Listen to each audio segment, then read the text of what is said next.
بسم اللہ الرحمن الرحیم۔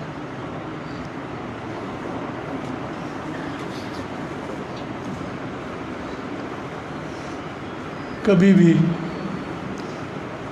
گفتگو کرنے میں اتنی دشواری نہیں ہوئی، الفاظ سے ہمیشہ کھیلتے رہے ہیں۔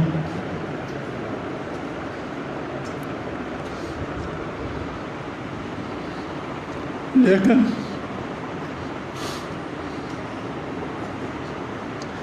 چودھری بشیر کو میں کیسے خراج عقیدت پیش کروں؟ وہ میری جان تھا، میری پہچان تھا، میری قوت تھا، میری طاقت تھا، میرا حوصلہ تھا، میرا حال تھا، میرا مستقبل تھا۔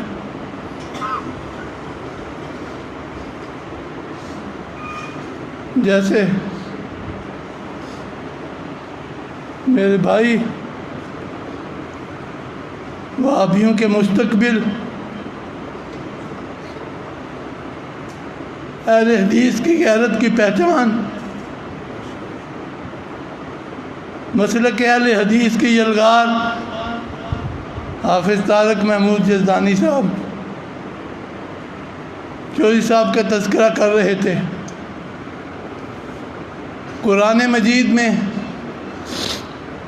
انبیاء کا،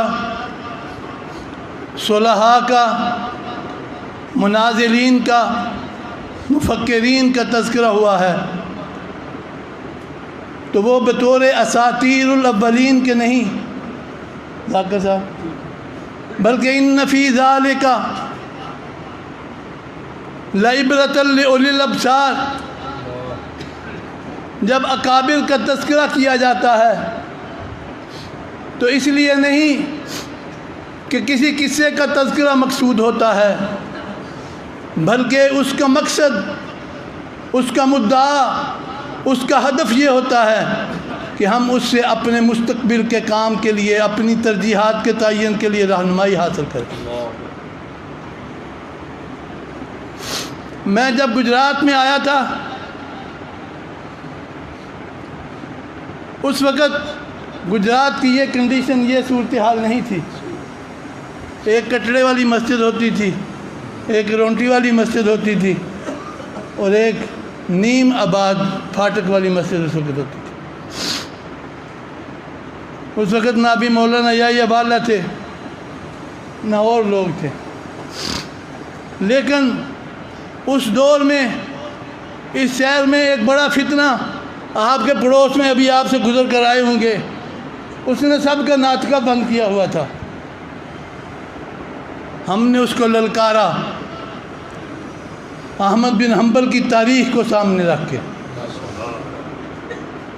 ہم نے اس کو روکا، ہم نے اس کو ٹوکا، اپنے شہید بابا کی قیادت میں، کیونکہ شہید بابا کہا کرتے تھے کہ جس نے اپنے پاؤں کو پھول باندھے ہوئے ہیں وہ بازار حسن چلا جائے، ہمارے ساتھ وہی چلے جو تلوار کی دھار پہ رقص کرنا جانتا ہے۔ نہیں کسے کہ کشتہ نشد از قبیلہ مانیس، جو محمد کی عظمت و سربلندی کے لیے جان کا نذرانہ پیش نہیں کر سکتا، وہ ہمارا شریک سفر نہ بنے۔ اور اس شہر نے دیکھا کہ اہل حدیثوں نے فیصل چوک میں گجرات کی مذہبی تاریخ کا سب سے بڑا جلسہ کیا۔ فیصل گیٹ میں،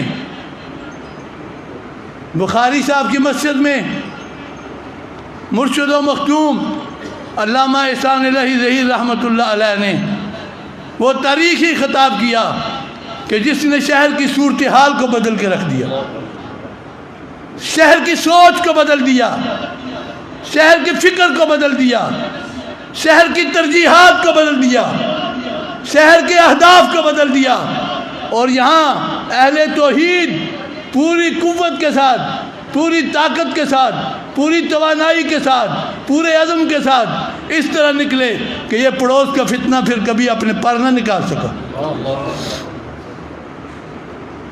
اور اس راہ میں مجھے ہمیشہ اپنے بھائی، اپنے دوست چودھری بشیر کی رفاقت اور معاونت اور معیت حاصل رہی۔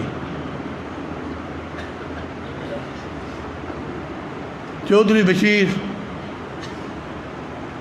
ایک ہمہ جہت شخصیت تھی۔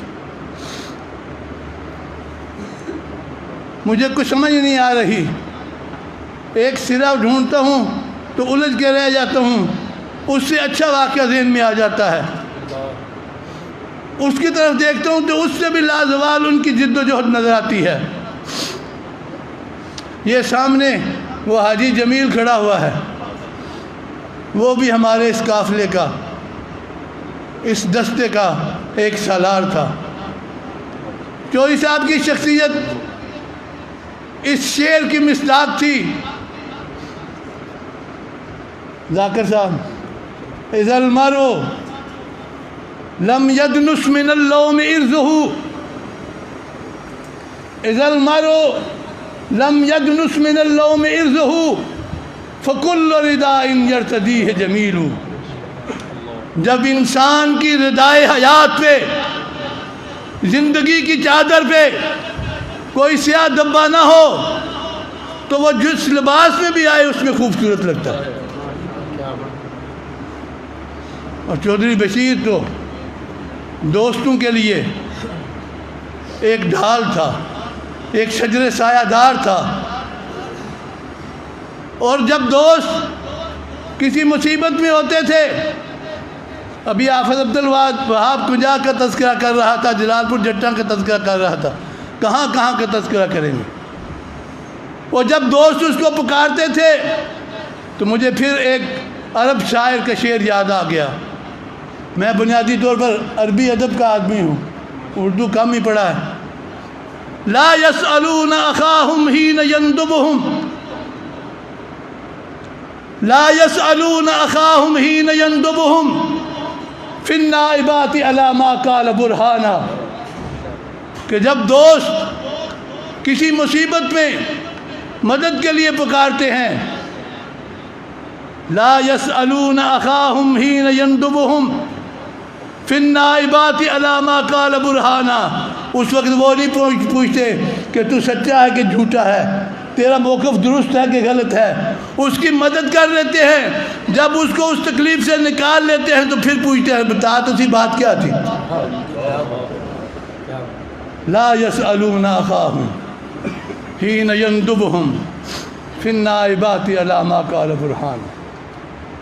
پھر ہم نے دیکھا، آپ نے بھی دیکھا کہ اہل حدیثوں کی اس شہر میں قوت کا ایک مظاہرہ ہم نے کیا، حافظ طارق صاحب جیسے نوجوانوں کی جد و جہد کے ساتھ، کہ جب ہم نے سیاسی طور پر فوارہ چوک میں جلسہ کیا تو گجرات کی تاریخ میں پھر اس کے جیسا کوئی جلسہ بھی نہ کر سکے۔ یہ ساری جد و جہد میں، اس سارے سفر میں چودھری بشیر صاحب کا کردار انتہائی مخلصانہ، مجاہدانہ رہا۔ اور آج میں جو آپ سے ہم کلام ہوں، مجھے ڈاکٹر نے اجازت نہیں دی، آپ کو علم ہے کہ سارا سینہ پھاڑا ہوا ہے ڈاکٹر نے، اوپن ہارٹ سرجری ہوئی ہے۔ ابھی بھی جب میں آنے لگا تھا میں نے اپنے ڈاکٹر کو فون کیا تو اس نے کہا کہ تم تقریر نہیں کر سکتے، تم جذباتی ہو جاؤ گے، تم اپنے آپ پہ کنٹرول نہیں رکھ سکو گے۔ تو میں نے اپنے معالج کو کہا مجھے اس زندگی کی بھی ضرورت نہیں جس زندگی میں اپنے دوست کا تذکرہ نہ کر سکوں، جو دوستوں کے تذکرے کے خالی زندگی ہمیں قبول نہیں ہے۔ میں آخر میں یہی بات کہنا چاہتا ہوں کہ جیسے میں نے ابتدا میں کہا کہ ایسے کارکنوں کا، ایسے مجاہدوں کا، ایسے قائدین کا تذکرہ اس لیے ہوتا ہے کہ ان فی ذالک لعبرۃ لأولی الابصار۔ آج یہ بعض نام نہاد کی عادت اس قافلے کی روح کو چھیننا چاہتی ہے۔ اہل حدیثوں ہوشیار ہو جاؤ، پہچانو شاہینوں کو اور کبوں کو پہچانو۔ کچھ لوگ ایک منظم سازش کے تحت تمہاری روح کھینچنا چاہتے ہیں، تمہارا عزم توڑنا چاہتے ہیں، تمہارا حوصلہ ختم کرنا چاہتے ہیں، اور وہ سکون کی زندگی، چین کی نیند سونا چاہتے ہیں۔ ایسے حالات میں چودھری بشیر کا کردار مینارہ نور کی حیثیت رکھتا ہے، اور مجھے خوشی ہے کہ جب میں ذاکر کو دیکھتا ہوں، نعیم کو دیکھتا ہوں، نہرہ صاحب کو دیکھتا ہوں، حافظ طارق صاحب کو دیکھتا ہوں، مشتاق چیمہ کو دیکھتا ہوں، مجھے حوصلہ ہوتا ہے کہ یہ چوکیدار جاگ رہے ہیں، چوکیدار جاگ رہے ہیں، اور انشاءاللہ یہ چوکیدار کسی کو نقب زنی نہیں کرنے دیں گے، اور اس قافلے کو اسی طرف، اسی سج دھج سے لے کے جائیں گے جس طرح میرے بابا مرحوم، میرے بابا شہید لے کے جا رہے تھے۔ اور وہ کیا راستہ تھا؟ وہ راستہ تھا یہ سر بلند کر کے، یہ سر بلند کر کے غازی بن کے جیو، یا اس کی راہ میں اپنا سر کٹا کے شہید بن کے تاریخ میں ثبت ہو جاؤ۔ ہمارے لیے اور کوئی راستہ نہیں ہے، اور کوئی طریقہ نہیں ہے، اور کوئی منہج نہیں ہے۔ ہمارا منہج یہی ہے کہ اس قافلے نے یا تو اللہ کے دین کی سربلندی کے لیے غازی بن جانا ہے یا پھر شہید بن جانا ہے۔ تیسری کوئی بات قبول نہیں، جیسے تیسری نسل قبول نہیں، اسی طرح تیسری بات بھی قبول نہیں۔ اور یہ سارے ان کو پیغام دینا چاہتا ہوں، اس قیادت کے ساتھ مت الجھو، ان کے ساتھ مت ٹکراؤ، ان کا راستہ مت روکو، اور یہ بلشتیے جس طرح باتیں کرتے ہیں وہ بھی اپنے آپ کو سنبھالیں، اپنی زبانوں کو لگام دیں۔ یہ قافلہ بابا شہید نے تیار کیا ہے، اور یہ قافلہ بابا شہید کے منہج پہ چلتا رہے گا۔ یہ قافلہ چودھری بشیر جیسے کارکنوں کا قافلہ تھا، یہ قافلہ محمد خان نجیب کا قافلہ تھا، یہ قافلہ حبیب الرحمن جزانی کا قافلہ تھا، یہ قافلہ حافظ عبداللہ شیخ پوری کا قافلہ تھا۔ اور اس قافلے میں جب جھوم کے شیخ القرآن مولانا محمد حسین شیخ پوری قرآن پڑھا کرتے تھے تو یہ قافلہ وجد میں آ جاتا تھا، اس کی منزل اس پہ روشن ہو جاتی تھی، اس کی راہیں اس پہ کھل جاتی تھیں۔ ہمیں ان راہوں سے مت ہٹاؤ، ہمیں ان راہوں سے مت ہٹاؤ، کہیں ایسا نہ ہو کہ گیوں کے ساتھ تم بھی پس کے جڑ جاؤ۔